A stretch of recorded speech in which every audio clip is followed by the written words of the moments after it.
buang sampah sembarangan. Udah tahu sampah biang masalah, buang sampah pada tempatnya lah. Iya ya, kalau bukan kita siapa lagi? Ayo kita buat Jakarta jadi bersih.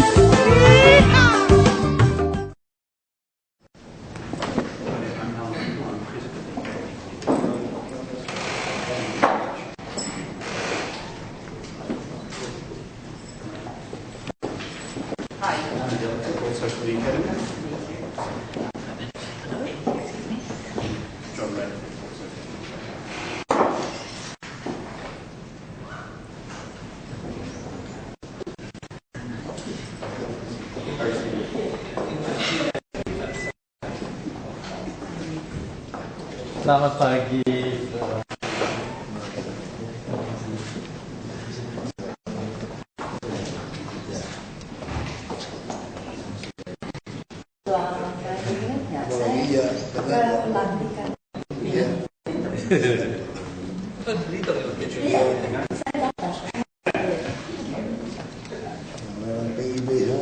Iya. Se-PIB datang.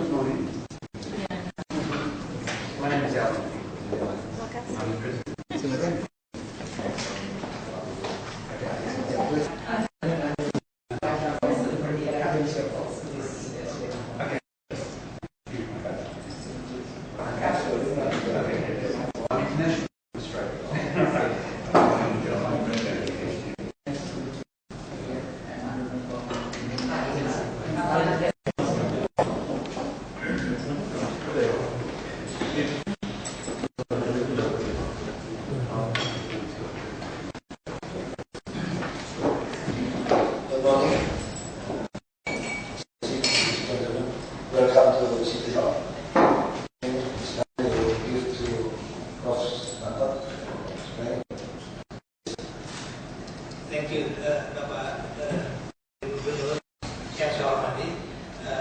First of all, let me thank you on behalf of my colleagues for receiving us today. This meeting is the follow-up of what our company has discussed with you earlier. Is the possibility of providing policy advice in helping your government. I think I've seen your slide in the YouTube, so I have a formality. Sure. Let me ask Professor Hitam to explain more detail. Good morning, Your Excellency. Thank you for this meeting. So I am Alan Finkel. I'm the president of the Australian Academy of Engineering. I'm also the Chancellor of Manajemen. In my previous life, I was an electrical engineer and a neuroscientist. Here in my capacity as the president of the Australian Academy of Technological Science and Engineering, we are very committed, as Sandra has just said, to providing ordinary but not exclusively evidence-based advice in the realms of technological sciences and engineering. And one of the areas in which we have, through our fellowship, enormous experience is in coordinating Jakarta. And it's in that context that we've come here to meet with you today, and we absolutely appreciate the invitation to see you.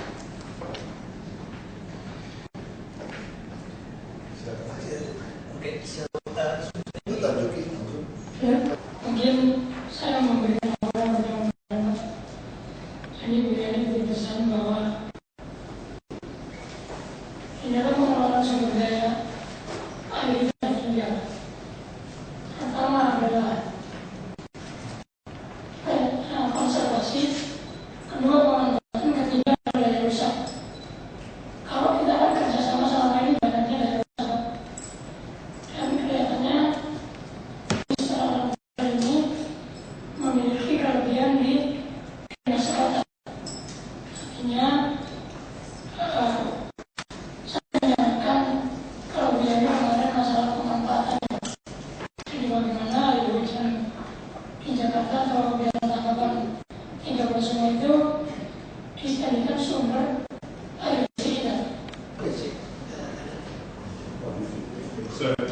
will just introduce my two colleagues, and I'll leave it to Professor Sample to speak to others. Professor Anadelatek, who in a moment will give you a short presentation, is a Professor of Engineering at Monash University. She's also the Director of the Water Cities Group. From the point of view of the Academy of Technological Sciences and Engineering, she's the Deputy Chairman of our Water Commission. And last year she was honoured as the Victorian Scientist of the Year. So she will give a presentation. But let me also introduce John Bradley, who is, and previously he was Commissioner of the National Water Commission. His list of past experiences is huge, but those are some that I thought was worth focusing on. And we have worked with our colleagues to prepare this.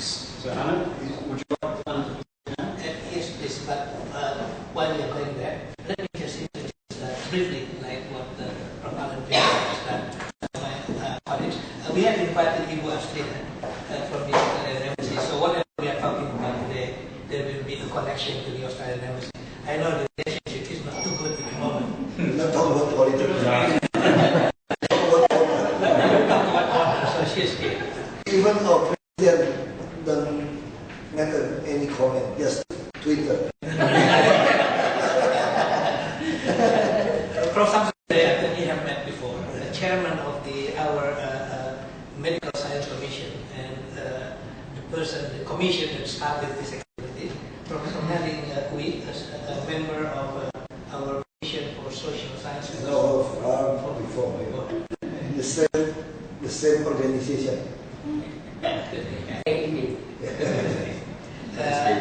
Ali Mokhtar, member of the Commission of Engineering of our Academy, and Dr. Cahyono, that you have met before, also member of our Medical Science Commission. Dr. Rihanna is a professional assistant. When you follow up, when we discuss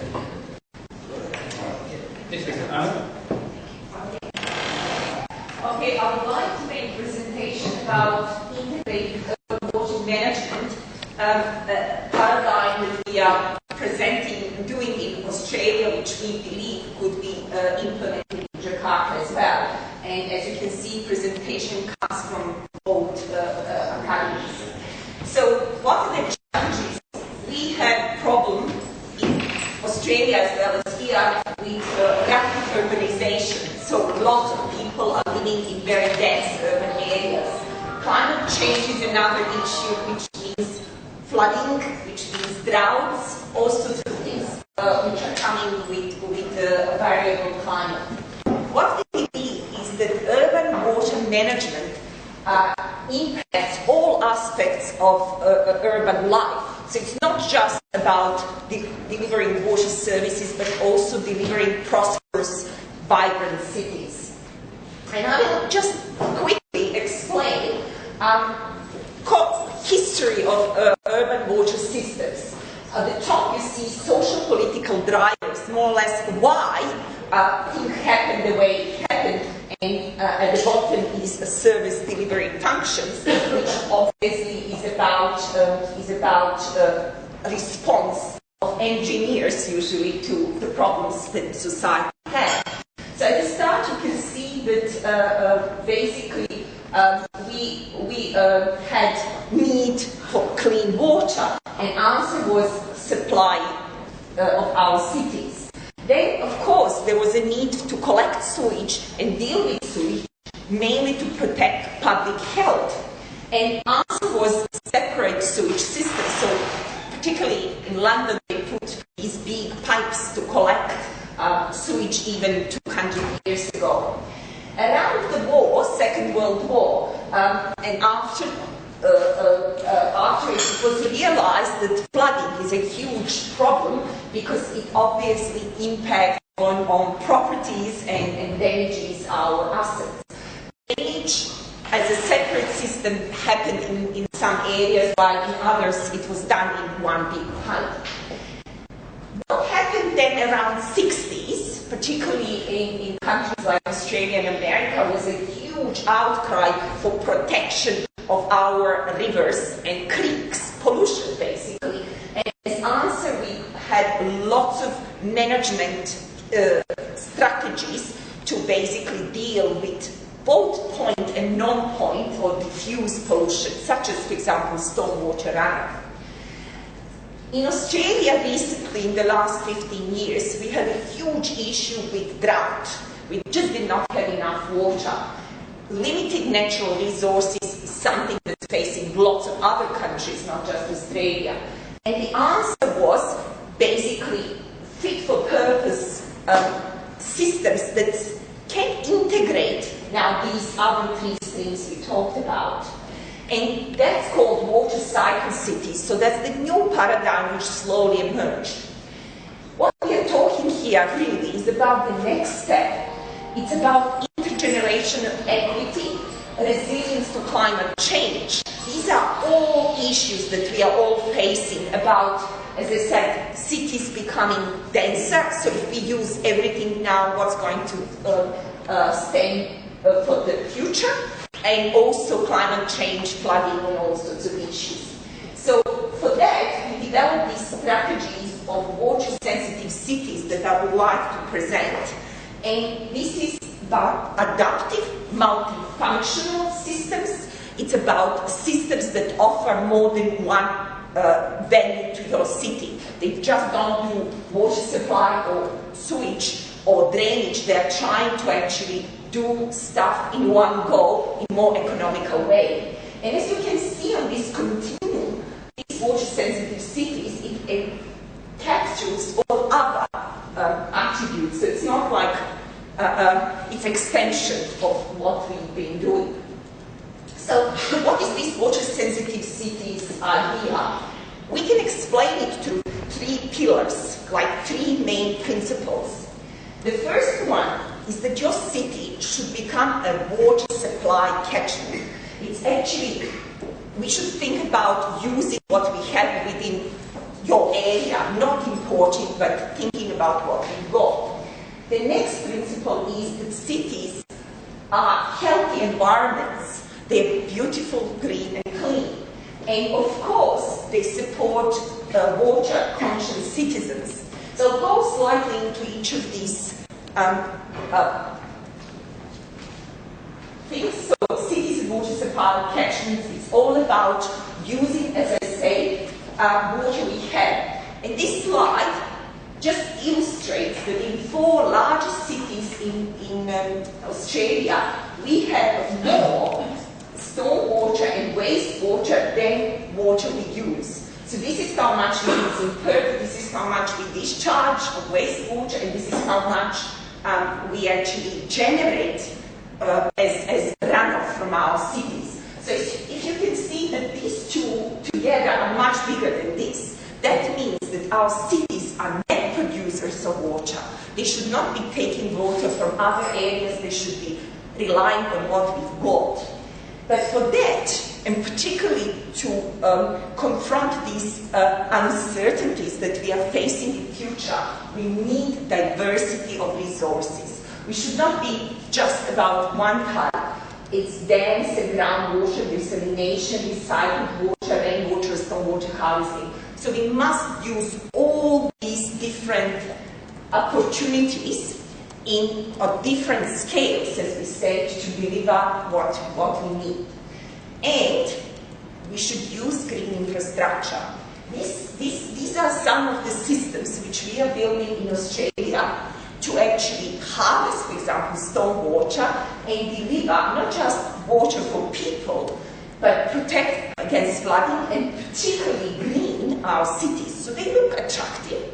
They actually attract businesses and they're prosperous. So that's this bit. It's about being healthy, green, and cool. So flood protection, as I said, river and groundwater quality improvements, but also reducing urban temperature. We know that greenery can help combat problem with heat waves. We all go to a forest when it's hot because it's nicer actually there than being in a concrete jungle. And finally, we believe that this approach should actually take people with us in this journey. So we should educate our citizens and not just educate, but draw from their knowledge so that these cities have a better future. Academy of Technological Sciences has been working quite hard on water issues because of our problems that we've been facing in Australia. And what we are finding that governance, urban water governance is the key. If we have that well done, then everything flows. So I just want to finish with an introduction of leapfrogging concept. So the study was done by UNESCO using exactly this continuum which was developed at Monash University, and they found that the majority of developed cities, like for example Melbourne, are in this area of between drain and waterway cities. And they need to do this to come to water-sensitive cities. But it is very hard. Why it's hard? Because we invested lots of money in very rigid infrastructure, large channels, large pipes, lots of pumping. So it's very actually hard, although it's kind of not that far away. What UNESCO found was that developing cities are really few. They looked 30 odd cities, and they found that they are there. And to come to this place, it looks like very far away, but as we have this in mobile, for example, communications, it was found that actually this is easier. Why it's easier? Because we have better opportunities to leapfrog to these futures, because developing cities have not invested heavily in rigid infrastructure that now we have, it's called lock-in. You're not, developing cities are not locked into these old solutions. So it's actually economically more feasible for them to leapfrog. And as I said, everyone's aware of what mobile communications did, what revolution it caused. So we are talking about similar thing here. At that point, I would like to finish, and thank you for giving us this opportunity to come and talk to you. Any questions?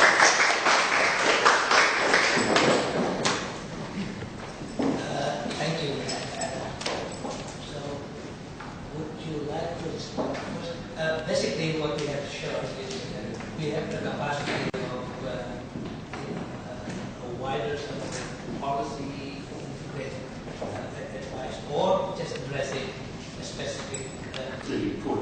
But I think what we're trying to present here is the possibility of two things. One is a very integrated approach, where we're not looking at just at sewage, just at flooding, or just at catchment. An integrated approach which will ultimately lead to what is now being called a water-sensitive city, not just a city that's enabled by having flowing water, but a completely integrated water-sensitive city to lead from.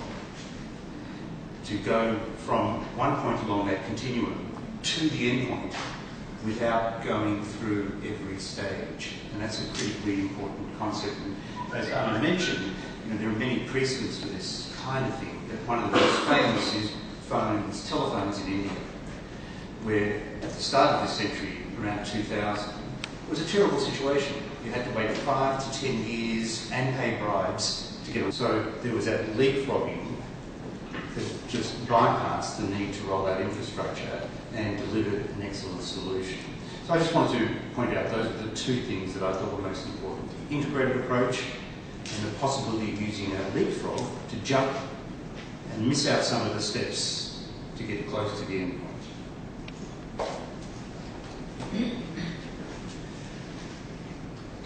And maybe just to add, I'm sorry, we wanted to make it short and sharp. I didn't have time to talk a lot about technologies which we are offering, but maybe you see we are talking about a mixture of centralized and decentralized systems. So having precinct scale, for example, solution for sewage, which are using some of the latest technologies, as well as treatment options which are done in a landscape way. So you've seen some green systems there. They look like parks, but actually treat water. komentar? Jakarta ini kan punya khas sendiri kan. Artinya, ya, mungkin terjemahin nanti Pak ya. Bagus ada gimana? Jakarta ini memiliki 2.000 sampai 4.000 mm hujannya ya, per tahun. Kalau kita ambil yang minimum, yang 2.000 saja, itu sudah mencapai 3 miliar meter kubik. Padahal kebutuhan untuk Jakarta 12,5 juta, kira-kira 1 miliar. Artinya kita sangat berlimpah. Jadi untuk treatment itu mungkin nomor berikutnya gitu. Artinya bagaimana kita mengelola sumber air tawar ini yang kalau musim hujan banjir, kalau musim kemarau kering gitu. Itu mungkin masukan untuk Jakarta, walaupun bentuknya bukan. Ya, bagus saja jangan dulu. Terima kasih Pak. According to Mr. Basuki, that in Jakarta we have plenty of water resources with rainfall about 2,000 until 4,000 millimeters a year. So how we can manage the plenty of water resources to be useful for Jakarta? Besides that, we have plenty a lot of problem on the drainage city and flood control itself. We many problem for the drainage city because of the garbage and the utility gets that the crossing the gates, the channel. It causes flood locally. But besides that, we have catchment area outside of Jakarta that send the water to Jakarta, make flooding in Jakarta. So that is our problem right now, and we have also the future plan for giant seawall that we will catch the water for the water resources itself. With the water in the river itself, because so many pollutants in river. That's our problem for the moment. Thank you. Work a lot in Singapore, so I'm finding lots of similar issues. And of course you have to treat that water, and some of these green systems, they install there to catch and treat before you can use it. So they're called biofiltration, so natural gravity, low energy, no energy. So exactly. Thank you. I think the first to solve the water problem in Jakarta is we have to have a very well sewage as a wastewater management. Yes. Yeah, because Jakarta until today we only have a 3% coverage area for this sewage. And JICA already give us a study about this, but not a detailed engineering design. I think what we want is how your experience, technology, Australian Academy, Indonesia Academy, to help us. Maybe this we have also a company, PT PAL. We have PAL is a pengolahan air limbah, wastewater management company. This is 100% our company. It's more easy. This is business. We already have the rough mapping from the study from the JK for the whole Jakarta. And we also asked our company like PT Jakarta Propertindo to do this in Waduk Pluit. You know Waduk Pluit in the northern side have a dam, 80 hectares. They will develop this wastewater management too. I think this is very important, how we work together. This about that. I think we need to talk to Ibu Yani, as part of that. how to we put in our budget next year this Indonesian, how to say, Academy Politik, Indonesian Academy of Science and Australian to work together as an academy technology, and so we will know what we have to do. Yeah, and I think this time is not talking about the technology or about the science. We know everything. We already know everything. Because no need to prove to this right or wrong. Australia is success. Singapore is success. We just copy, but we need is the leapfrog. We don't want to follow your experience before. Now you have the latest technology, the latest success, so we just want to make a leapfrog to here.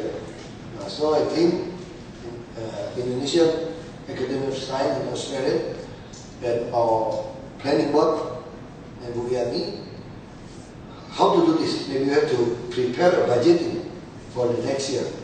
It's more important. Yeah, and we could directly in action use our company. Mungkin lebih cepat begini. Yeah, so we hitungnya. And if we could solve this problem in 4 years, it's better. The whole Jakarta. Yeah, we don't want to stay within 10 years or 20 years. We don't like that. Our period in this office left 4 years. So, we are in political shit, you know. We don't know what happened after 2017. But at least in 5 years, so still left 1 year, so left the office, nobody could stop the project again. Yeah, that's what we want. That's a great idea. I suppose one of the issues, as we see it and in our experience in Australia, is that we have technologies, and equally, I guess you just said you have the technologies. That's really not a problem. You then got the issue, do you have the skills to reliably use the technology? And in Australia, some people have had less than favourable experiences. You know, we've had little disasters. So it's important that there's also community trust in the water companies. When you start talking about, say, stormwater or recycling of water, you have the technology, you need the competence of the people, but you've also got to have an adequate monitoring system. But more particularly, you must have the confidence of the users.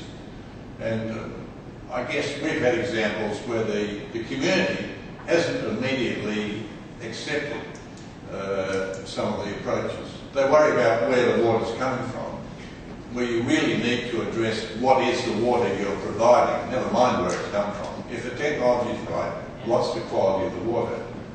So in that 4 years or whatever it is, you have to take your community with you in the sort of changes you need to introduce. And sometimes we haven't always done that successfully.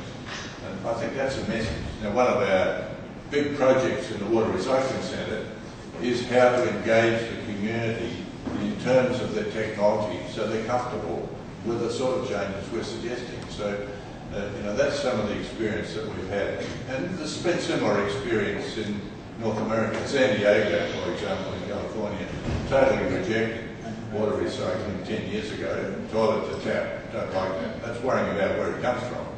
Now San Diego has agreed, turn around. The newspapers have said they were wrong. The community is willing to accept other sources of water. You can't depend on any one source. You get what is the most appropriate source for your city. So what may be appropriate for Jakarta, maybe a different combination for Bandung or Bali or wherever. So each city is different, and you need to look at your options and take the community with the sort of decisions you have to make, I guess. I mean, the sort of experiences we've tried to follow, not always successfully, but we've got to do. I think what Wagub has mentioned to us before, basically is, you know, Jakarta has all of these technologies and all of these projects already started or going on or going to be started. But what he actually said, exactly what we have in mind is how can we help to put this together to leap forward. for Jakarta. I think that's probably what Wagub was. Yeah, we just because that's our expertise. we just only have 3% coverage for the wastewater management in Jakarta. It's been 97% just go through the river. That's why we have the Menerima river, 13 river, but we lack of the water resources. Yes. And we could solve this problem of the sewage, and we believe all our river become a huge supply for fresh water. And another technology is like a river osmosis. You could imagine in the real estate in the northern side of Jakarta, the river osmosis costs only, say 1,000, $0.7 per cubic meter. Their cost, production cost. They sell 12,000 rupiah until 17,000 rupiah. This is huge of money. That's why I talked yesterday. Now everything has changed because Jakarta, many the studies already 20 years ago. Like we said, we want to make a giant seawall, to make a big reservoir for water. I said, for what? That time is true because the river osmosis technology is still expensive. But today, cheap. You could imagine, like I live in the northern side of Jakarta. I pay the water 17,000, $1.7 per cubic meter. This river osmosis, I asked my province company to invest in this area. So why you have to make a big giant seawall just for the reservoir of water, fresh water, and you have a 2 power plant, you have 43,000 employees for the fishery industry, and you have 5,000 fishermen. You have to cut all of them, move to them, just for the fresh water. This is ridiculous for me. This is 20 years ago. Like yesterday, I talked to the German consultant and German ambassador. Our mass transit designed and want to start 28 years ago. At that time, the property moved to the southern side of Jakarta. That's why they think they need the MRT from the south to the north. That's right, that time. But after the past 10 years, 20 years, the property moved to the east and west side. And now, the transportation is more come from the east and west. And because the study used 20 years ago, we start our MRT from south to north. That's crazy. And how about the east and west? We have to wait maybe after this complete 7 years and do this. I said, no, you have to do this now. East and west. If you don't want to help us, we will find another country to help us, or we will use our money to invest this. This I think is sad about water. We're just thinking about how to bring the fresh water from the dam in Jatiluhur. That's a big and huge project. We have to spend trillion rupiah. We have an east canal, flood canal, Banjir Kanal Timur, on this side. You know what happened to this canal? Just let the water go up to the sea. Whether you make, I don't know it's right or not, it's just my thinking, like in Europe. When you make a crossing gap in the east Banjir Kanal Timur ini. So we could make the water get out to the sea very fast. But in the rainy season, it just open. So you could imagine this Banjir Kanal Timur, if you make this water not go out to the sea, you could also use this as a water transportation. And especially like for cooking oil and other we have a potential 1 month. The waste of cooking oil 70,000 liters. We turn this usually, then the technology is cheap now. You could turn this cooking oil to become biodiesel, to put in waste. Yes, a green city is smart city. So you get through the water. That's what we want to make a road. We buy from them, maybe 3,000 rupiah a liter. It's okay. We just buy, we just produce 1,000 rupiah. We have a very cheap biodiesel. We put in our bus. We could give, like in Australia, put blue cat, yellow cat, red cat, free of charge in Jakarta, the metro. And this one, now I need help is how to make this wastewater management, the sewage, accomplished in the whole Jakarta in these 5 years. Okay, so there is water in it. If you can get it into a condition you can reuse it, which has value. There's phosphorus in it. There's potentially cooking oil in it, which raises the issue of managing, you might say, pollutants going into the wastewater system, whether they're from industry or from fish and chip shops. Indeed, Australia has recycled cooking oil from fish and chip shops to run an aeroplane from Melbourne to Adelaide a few months ago. I'm not sure that's a terribly long-term reliable source of running aeroplanes, but we need to look at the whole thing as a resource with value and see how to get the best value out of it for particular purposes. And that's the way of the future. And in the case of, say, stormwater, we have parts of local government in Australia that actually have used just natural wetlands to purify water and then distributed it around to irrigate in the dry season all of their overall facilities, and they store it underground.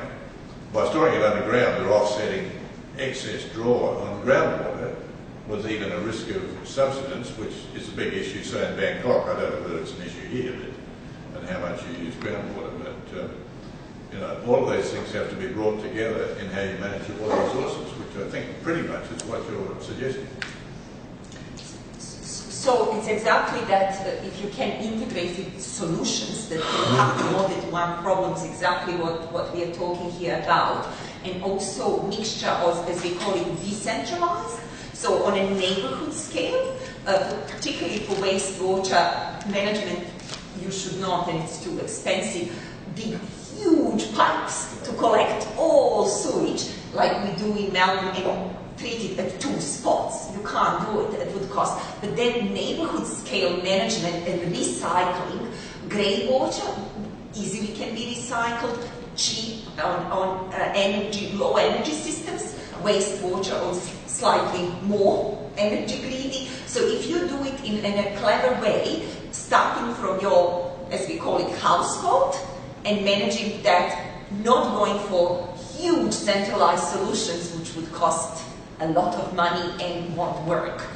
And we are actually now breaking them. In a way, it's actually hard to see lots of engineering projects which were put in place in the 60s now being decommissioned because they're bad for environment. So it's much better for you to jump to these integrated solutions which are actually economically more viable and that we are now going into paying lots of money.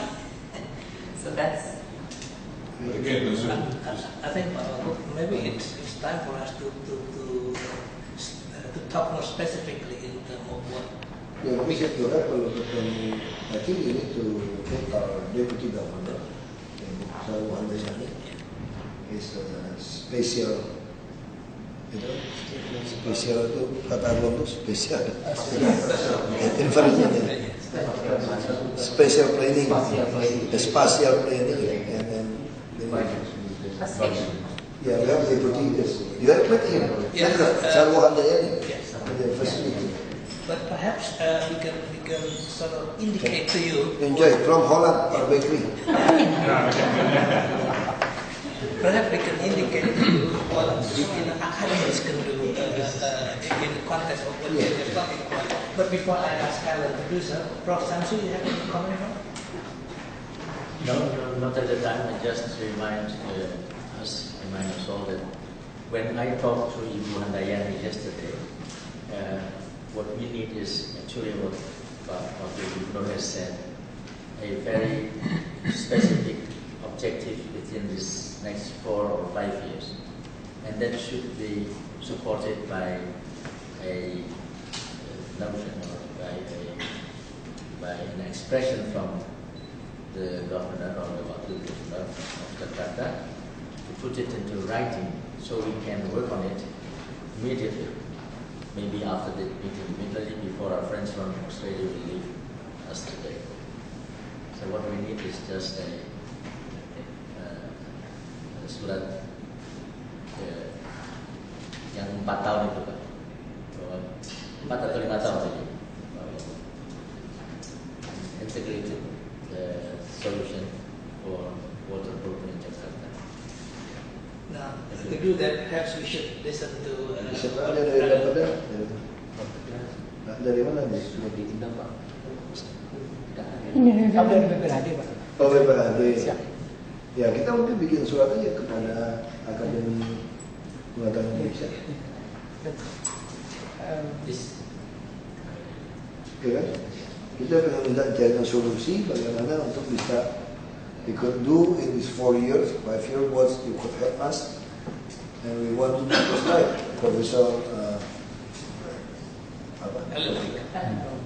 Alan and Professor Anna said, right?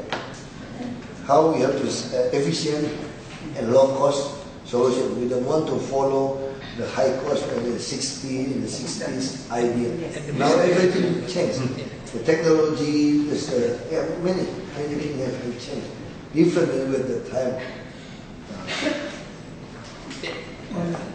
Okay, so at the risk of, I'll try not to be too specific, but I would like to just walk you through what we've given you here. The first page is just words that try to capture what Anna has already presented. So I do not propose discussing that. If you turn to the second page, there's a big section on key issues. We cannot possibly go through this, but these are the things that have to be kept in mind. And Your Excellency, as you said, not all of these they don't need new technology. It's like, you know, for electricity and energy, you don't need new technology. You need the capacity to integrate them in, to pay for them, to get community acceptance. So that list is really there to indicate the breadth of what needs to be dealt with, but not everything has to be developed at high expense or anything like that, and we're not able to do that. What I would like to focus on is the little section called the proposed way forward. And this is what the academies working together can do, which is to bring together our collective expertise in some sort of guiding capacity, but only, of course, if it's something that you see to be valuable. We think it is, but it's got to be clear to you too. So the first thing would be to take what we've discussed today and turn that into a formal submission, a formal project proposal, which would cover the work, the governance, how it's organised, and the cost of doing the work. And when I say work, I'm talking about the analysis and the delivery of evidence-based advice. I'm not talking about primary research. That's not the job of these academies. We have companies that do that, we have universities that do that, but we have the expertise to bring in the primary research into a overarching set of advice. So the second would be to get going after we've got the go-ahead on the proposal, to actually get a workshop happening, which would be representatives from the Indian Academy, from our Academy, from the government, from any relevant expert companies, to start brainstorming what it is that we really want to achieve. Because we don't want to go for years and years and years with email back and forth. Let's get everybody in a room and walk out with a specific set of proposals and what are the guiding principles that need to be addressed to water management. At that point, we would sign off and we would establish what we tend to call an expert working group. An expert working group would be co-chaired between the Indian and Australian academies. Indonesian, I'm sorry, apologies. The Indonesian, my apologies. Between the Indonesian and Australian, I should have said Austrian. Between the Indonesian and Australian academies, and have the relevant experts. And just to emphasise, Anna, who's a fellow of the Academy, and John, a fellow of the Academy, they're not the only two. We have many fellows. They're representative of the expertise through the university sector and the industry sector in this area. And we would invite in the relevant experts, and the intention would be to drive the process. And what the process would undertake is the 4 things I've got in section 4. So we can't go in and ignore everything that's already been happening. We need to survey what are the best practices in Jakarta today, the best practices and the best policies, where do they stand. We need to understand, item B, we need to understand and evaluate what's already been delivered and what's in process, what's pending. We have to look at what Jakarta needs, the biophysical and social. So, what are the actual physical issues in Jakarta and what is the social context of those physical issues have to be delivered under. And then it's our job as an expert working group, if we proceed on this, to synthesise all of that and come up with an evidence-based advice so that in a relatively quick time frame, changes can be implemented, and in an economical time frame, so that, as we've already discussed quite a lot here, that we don't invest in old world thinking, which in the 1960s we did in Melbourne. We thought it was fantastic, and now we're paying the price. And we've invested probably not tens, but hundreds of billions of dollars over those years to get to where we are. It's very expensive. So then we would deliver a final report. It's up to, of course, to the government to decide what they want to do with that. And then, if it is adopted, then through agreement there will be follow-up opportunities in terms of promoting the work, perhaps providing some guidance and oversight on demonstration projects, whatever it is that was desired by Jakarta, the government of Jakarta. So that was our little snapshot of what we think is an appropriate way forward. The way we want to do it, and I think the idea is we know that we have to use them, and then about a small scale first. Now next year we want to do is in the Wagub, the first Wagub is on north side. So the environment there, many real estate, they could not throw the water to the sea again, and to get back to the Wagub. Like the Panenda Kapuk is already good. This is the private sector do Panenda Kapuk. All the water until they could drink directly now in this real estate, but this is private. And we want to move to the fluid. So I think this is a good idea. One place. Like we have a Setiabudi. Setiabudi is our power system. It's only the building, office, go to this Setiabudi. Setiabudi is good. Yeah. So we forget about the huge panel for... Exactly. Yeah. And planning regulation as well. If you have smart planning regulations, then having a demonstration sites like you explained, that's showcasing what can be done, but then with good planning regulations, that's then replicated all over the city. So it becomes like, infectious disease. You have a nice showcase, and then but you need regulations to infiltrate this everywhere. But what Alan was talking more like how we could approach this in a systematic way, so that by end of it, the step 6 would be basically going into real examples and doing exactly that, creating systems which will be your showcase systems, and then you can, with smart governance, as we call it, or smart policies, you can replicate everywhere. I am not understand what the technical. Yeah, I come here this morning to spot that I agree.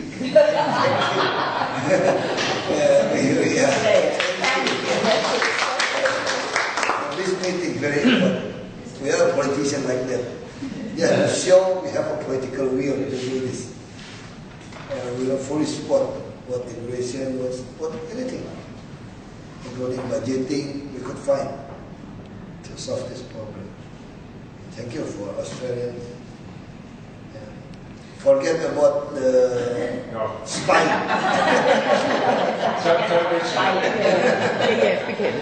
If I could apologise on our behalf.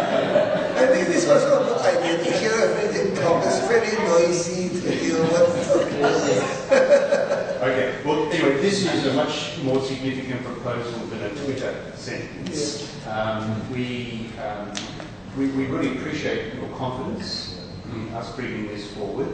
and I believe we can deliver something very meaningful in conjunction with our colleagues. It will be what you want, not what we're pushing upon you.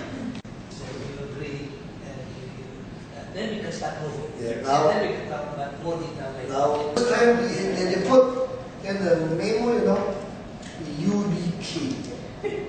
What is UDK? UDK is the meaning untuk diketahui. For your information. Untuk diketahui.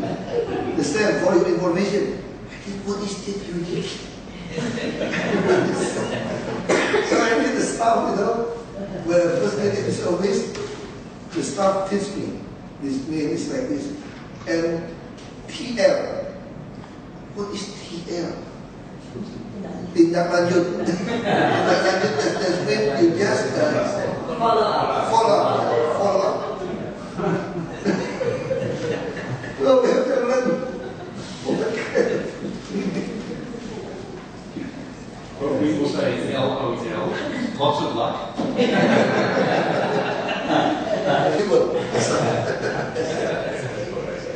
All right, next one. Terima kasih banyak. Yeah, thank you. But I usually enjoy the Holland bakery.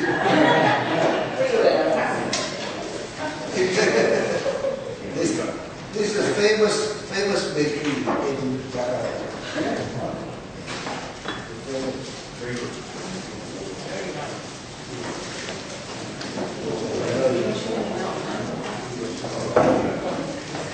And they have another job.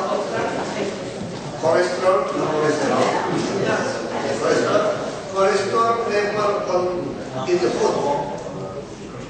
Cholesterol not in the food. Just the office of the former governor, heboh. Now his office is becomes my office. This floor is the former governor office. Now, what the story is, this floor is for the vice governor. Heboh is the vice governor first. The governor is on the first floor. But when he was become a governor, he don't like, he doesn't like to have an office on the first floor. So he still keep his office. So he took two offices, second floor and first floor. And the vice governor probably had to go to the third floor. Now, back to the vice governor. So Mr. Heboh 10 years in this floor. Here, this floor. This is more important than the main building. Or is this within the main building? No, this is No. Naik. This building is a bridge, big and new building. The old and the new building have a bridge, 2 floors. You made a comment about cholesterol on Australian TV on ABC. They've just done a big investigative reporting on the last 30 years of advice from doctors on cholesterol, and they've said to the public that it's rubbish. If people don't watch their diet, don't take statins, many people will die. So the ABC went out and found some doctors who were against it and say it's rubbish. The one thing that always comes back to is do lots of exercise. And we have a fellow at the academy who would say you should never sit for more than 1 hour in a meeting. You have to get up every 45 minutes, 30 seconds, all day, and walk around. That's how we survive. We also got many good pedestrian. We help people to walk, have a safe, cozy pedestrian or body.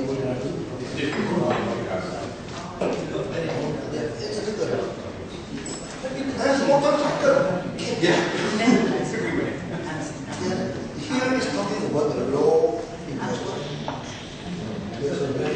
They just put just increase the fine.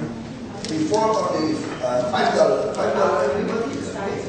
Now we increase $50.